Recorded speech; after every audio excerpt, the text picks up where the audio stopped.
नमस्कार, मैं हूं रामधारी। फिर से एक बड़ी खबर को लेकर आपके सामने हाजिर हूं। खबर है भारतीय जनता पार्टी से जुड़ी हुई।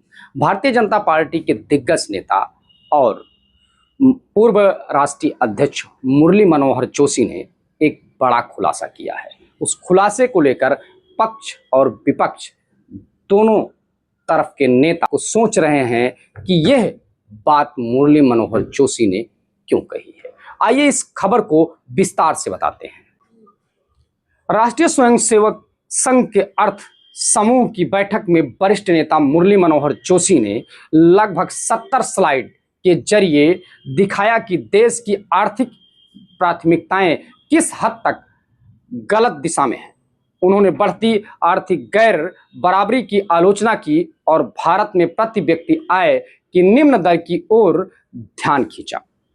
91 वर्षीय मुरली मनोहर जोशी ने ग्रोथ केंद्रित आर्थिक विमर्श से बाहर निकलने का आह्वान किया। डी ग्रोथ की वकालत करते हुए उन्होंने कहा कि सार्वजनिक विमर्श का ध्यान आर्थिक वृद्धि दर से हटाने की जरूरत है। मकसद सामाजिक उद्देश्यों की पूर्ति करना होना चाहिए। जोशी की प्रस्तुति के बाद संघ संचालक मोहन भागवत ने उनका समर्थन करते हुए कहा कि जोशी जी ने सब कुछ कह दिया है।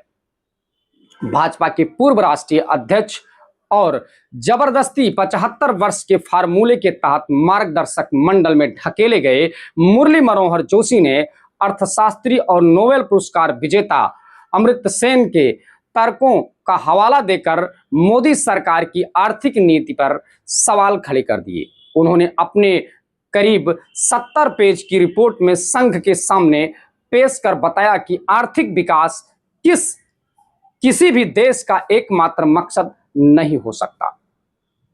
जोशी ने देश में आय की असमानता और भारत की प्रति व्यक्ति जीडीपी को लेकर भी सवाल खड़े किए। दूसरी ओर मोदी भारत को जल्द ही दुनिया की तीसरी सबसे बड़ी आर्थिक व्यवस्था बनाने का ढिढोरा पीट रहे हैं।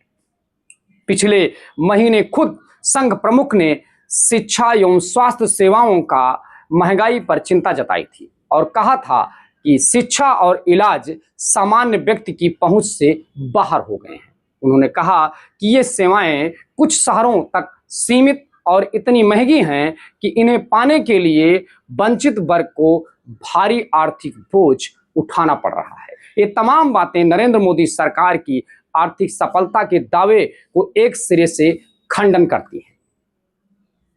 अनेक गंभीर अर्थशास्त्री और जमीनी स्थिति से परिचित लोग इस ओर लगातार ध्यान खींचते रहे हैं कि मगर आज मीडिया और विमर्श पर सत्ता पक्ष का ऐसा नियंत्रण है कि उनकी बातें छोटे दायरे में सिमट कर रह गई हैं। पर आरएसएस के क्लासेस डोर मीटिंग से निकलने वाले विमर्श की आवाज दूर तक जाएगी। फिलहाल इस विचार से आप क्या समझ पा रहे हैं? चूंकि मुरली मनोहर जोशी भारतीय जनता पार्टी के राष्ट्रीय अध्यक्ष रहे हैं, उनके बोलने और कहने का कोई तो मायने जरूर होगा। जो 70 पेज की ये रिपोर्ट उन्होंने आर्थिक दिशा में पेश की है।